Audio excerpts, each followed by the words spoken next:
Kaip tapti tokiu blogeriu, kuris uždirba socialinių tinklų pagalba, gali tau leisti neribotai keliauti ir mėgautis prabangiu gyvenimu. Taip kaip daro daugelis nuostabių merginų, kurios tarsi nulipę nuo podiumo dalyjasi akiai rėžiančiomis akimirkomis iš privačių lėktuvų, transliuodamos Dubajaus prabangų gyvenimą. Demonstruoja rankinės, batelius, kurių kainos siekia 10 000.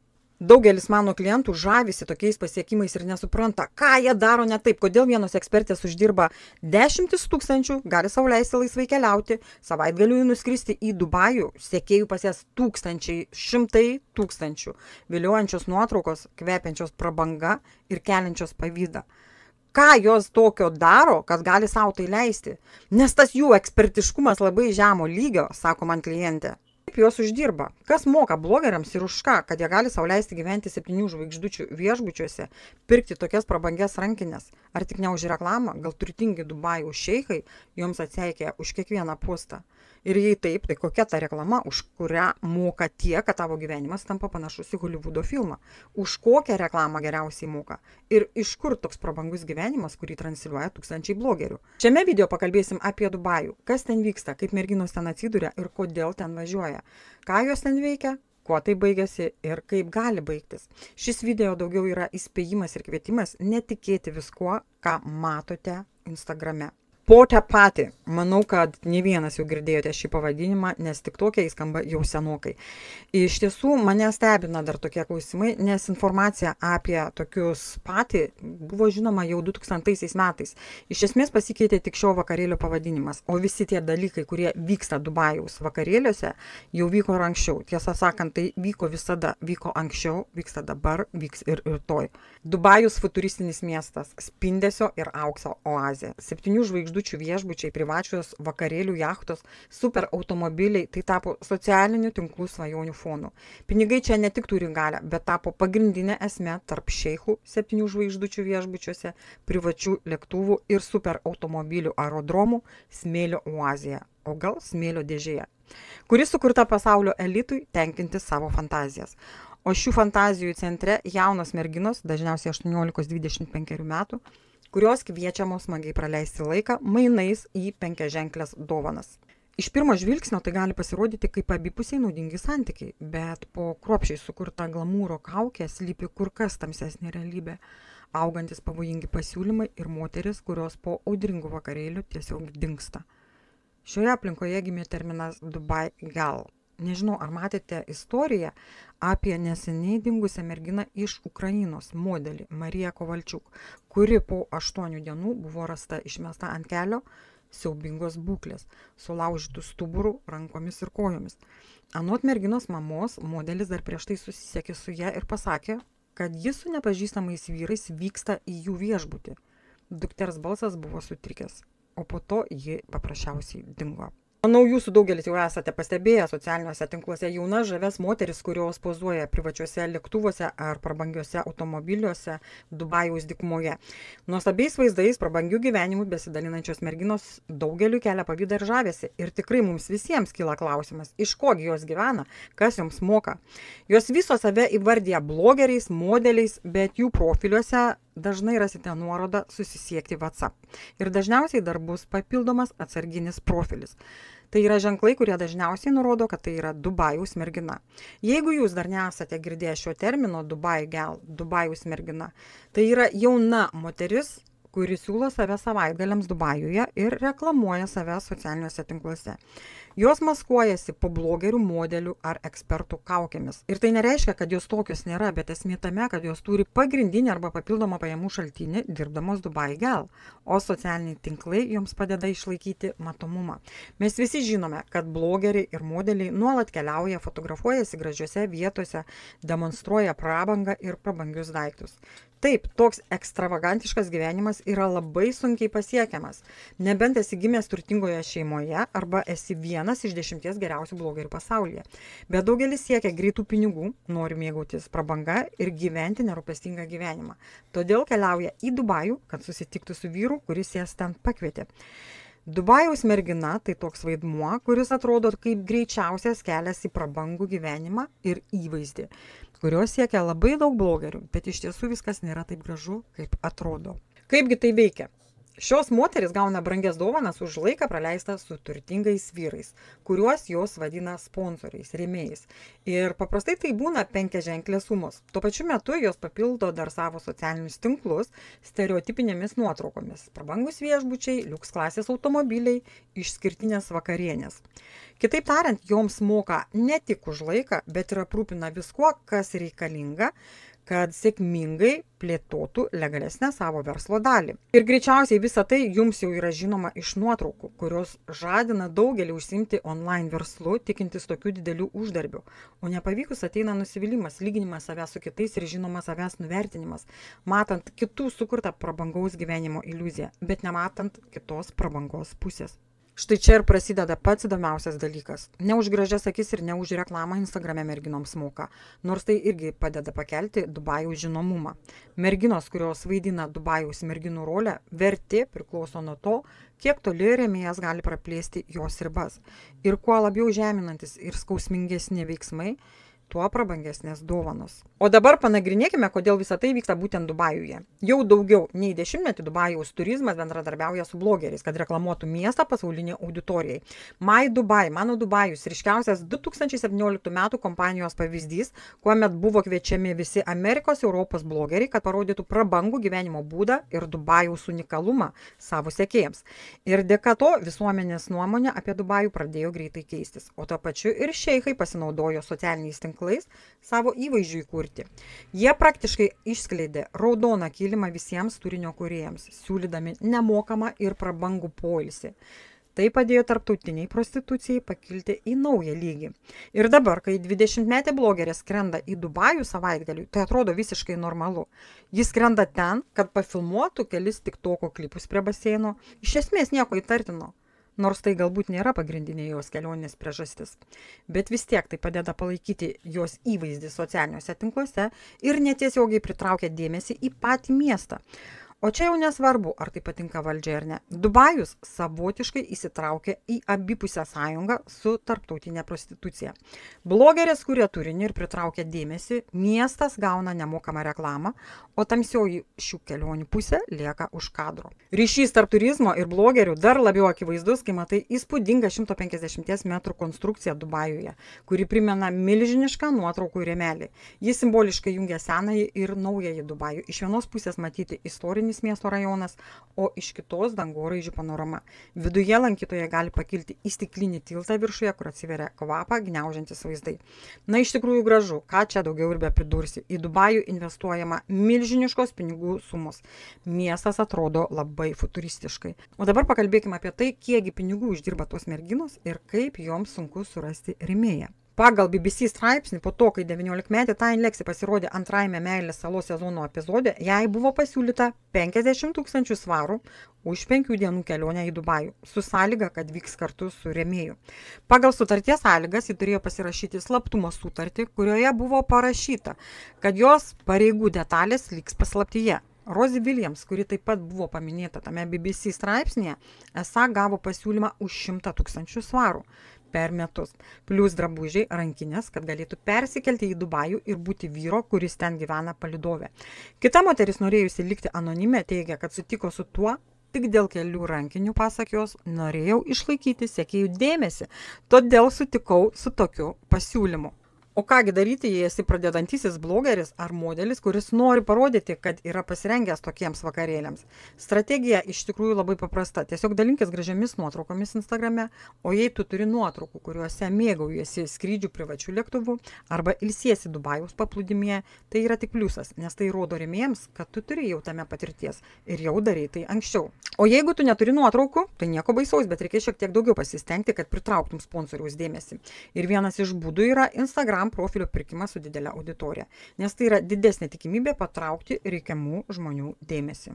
Kodėl pas daugelį Dubai Gal profilių dar dažniausiai būna nurodytas ir papildomas profilis? Kaip visą tai veikia?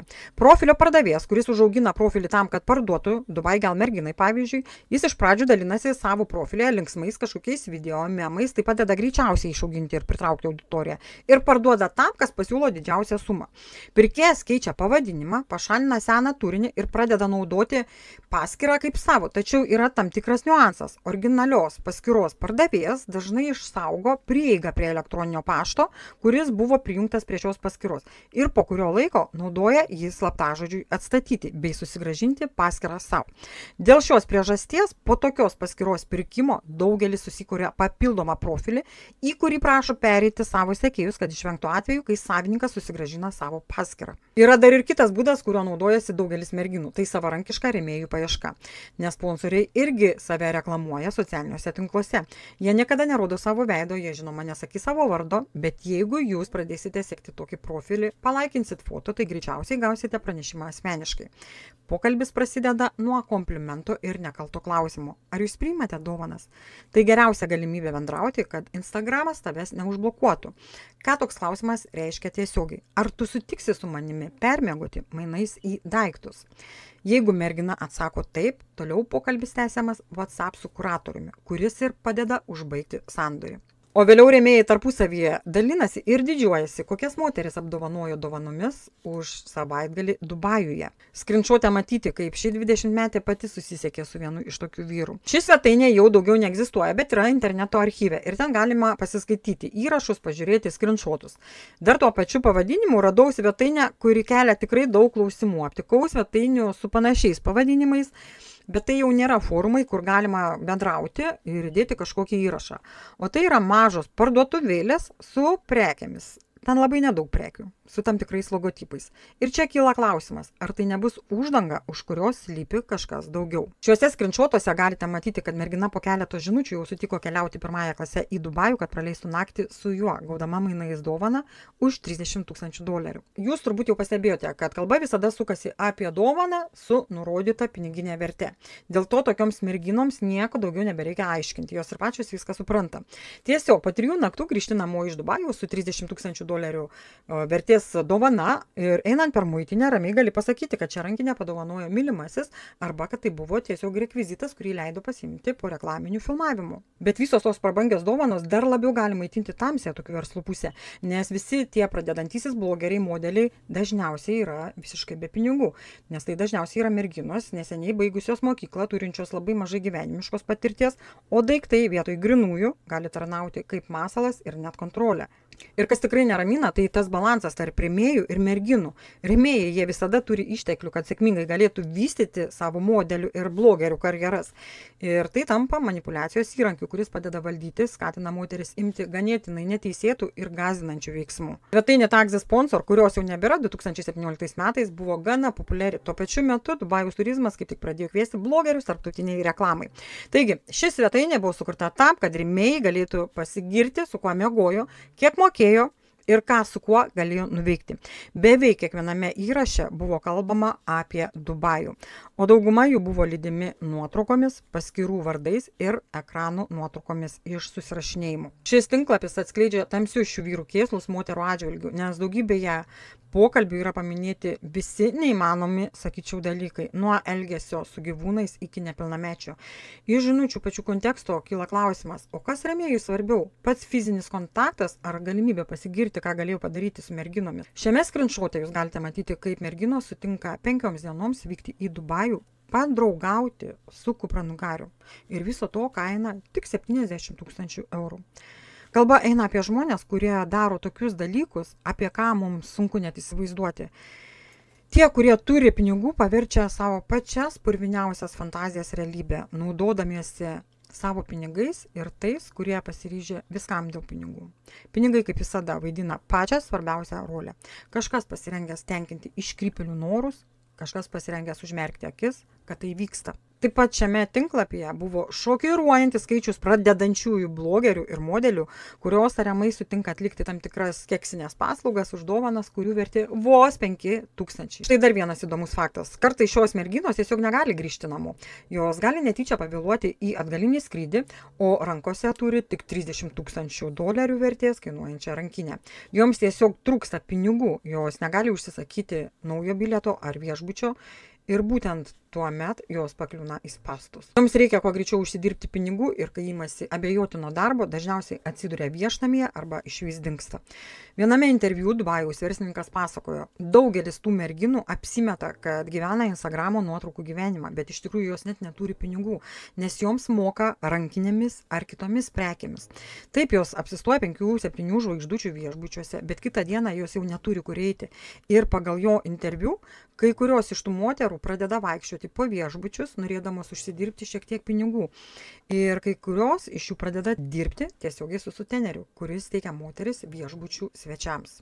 Pasak jo, kurortuose vyrai dažniausiai yra vyresnio amžiaus ir ne pačioje geriausioje formoje, o moterų pasirinkimas yra didžiulis ir daugelis jų buvo ką tik paauglės. Šios moterys sukasi aplink vyrus prie baseino, stengdamosios surasti klientų, kol suteneris vaikšto aplink, sveikinasi su svečiais ir vis klausia, ar kam nors reikia merginų. Jeigu tikėti sutenerio ukrainiečio pasakojimu, kuris dirba Dubajuje, prostitutės yra susijusios su didelėmis viešbučių ir naktinių klubų grandinėmis. Jis sako, kad kiekvieną kartą, kai jie priima aukšto rango svečius, jie nori surengti tam tikrą vakarėlį, suteikti savo svečiams kažką ypatingo, jie skambina jam, suteneriui. Nes šis vyras teigia, kad jis sukūrė savo reputaciją, saugodamas savo klientų privatumą. Manau, kad dabar jau jūs pajutote ir supratote ryšį tarp blogerių ir Dubajaus reklamos. Dubajus nutiesė raudoną kilimą blogeriams, suteikia jiems auksinę vizą, kuri suteikia galimybę gyventi ten 10 metų, nes jie pristato šį miestą iš teigiamos pusės savo pasauliniai auditorijai. Tačiau kaip bebūtų, mes jau seniai girdime visus tos pasakojimus apie vyrus iš Dubajaus, kurie vilioja moteris į savo miestą savo melagingais pretekstais. Anksčiau dauguma moterų atvykdavo iš trečiojo pasaulio šalių, tipo jos dirbs auklėmis turtingose šeimose, pardavėjomis parduotuvėse, bet vos tik atvykus joms būdavo atimdami pasai ir juos priversdavo užsiimti prostituciją. Moteris iš Etiopijos atvyko dirbti supermarkete, bet papuolė į nelegalų barą, kur ją pavertė kekso vergė. If I don't work, if I don't go to bar, sleep with men, if we try to run away, they will bring us back and they'll take us to desert. They will put chili pepper inside our private part. Žinot, kas yra dar baisiausia visoje šioje situacijoje? Kad po to, kai atsirado toks terminas kaip Dubajaus mergina turtingiems vyrams, Dubajaus, kurie viską organizuoja, nebereikia meluoti, kad pritrauktų merginas į Dubajų. Dabar jie atvirai kalba apie savo ketinimus. Apakintos pažadais, prabangiomis dovanomis, modeliai, influencerės tiesiog su tuo sutinka. 22 metais po karo Ukrainoje pradžios žmonės bėgantis iš karo zonų buvo viliojami į Dubajų. Jiems ten buvo siūloma prabanga ir saugumas. Ir nepaisant visų įspėjimų apie seksualinės vergovės riziką, daugelis merginų žinoma su tuo sutiko. O dabar 25 metais vyrai jau atvirai pareiškia apie savo ketinimus, jie tapo dar drąsesni savo veiksmuose, nes tai, ką jie dabar siūlo, jie visą tai daro jau atvirai. O Instagram tapo tarsi parduotuvės vitrina, kur galima pirkti merginas. Tai vyksta tikrai jau metus, net 10-mečius, bet dabar visa tai pavirto kažkokia legalizacija. Tu tiesiog gali ateiti į Instagram ir įsigyti merginą. Kartais atrodo, kad pasaulis išprotėjo ir tapo pernelyg prieinamas iškrypėliams. O tie žmonės, kurie turi daug pinigų, manau, jau prarado apdairumą, nes išbandė viską ir ieško vis naujų pojūčių. Ir tai tampa labai pavojinga. Kuo toliau žmogus eina, jis nori eiti dar vis toliau ir toliau. Ir taip peržengia leistinas ribas. Ir tam tikrų momentų jis net nepastebės, kaip peržengs tokią ribą, iš kurios tiesiog nebegrįžtama. Tos merginos, kurios sutinka skristi už 5, už 50 tūkstančių dolerių, žinoma, tai yra jų pasirinkimas, tai yra jų reikalas, bet šioje video aš noriu įspėti, greičiau galbūt netgi ir priminti, kad merginos, nesivaikykit lengvų, greitų pinigų. Nei viena suma, nei 30, nei 70 tūkstančių yra neverti jūsų emocinės būsenos ir sveikatos. Kad ir kas nutiktų, tai, ką su jumis darys, liks su jumis visą gyvenimą, o pinigai per pusmetį išgaruos. Nesitikėkit, kad jūs uždirbę 70 tūkstančių, jums to pakaks visam gyvenimui. Tai yra tik smulkmenos. Viskas yra labai pavojinga. Ir ne tik tai, kad morališkai kentiesi, tai pavojinga jūsų gyvybė. Nes kas žino, koks procentas sugrįžta žmonių, o koks iš viso negrįžta. Žinoma, yra merginų, kurios sąmoningai renkasi šį žingsnį ir joms svarbiausia yra pinigai. Bet jeigu yra merginų, kurios dėl savo Instagramo tai nori daryti, tam, kad parodytų savo sekėjams ir sukeltų tą prabangaus gyvenimo iliuziją, man tai atrodo pati didžiausia kvailystė, kokią esu girdėjusi. Ir dar kartą noriu visiems priminti, kad gražus paveikslėlis Instagrame neparodo tikrojo veido, kas vyksta už jo.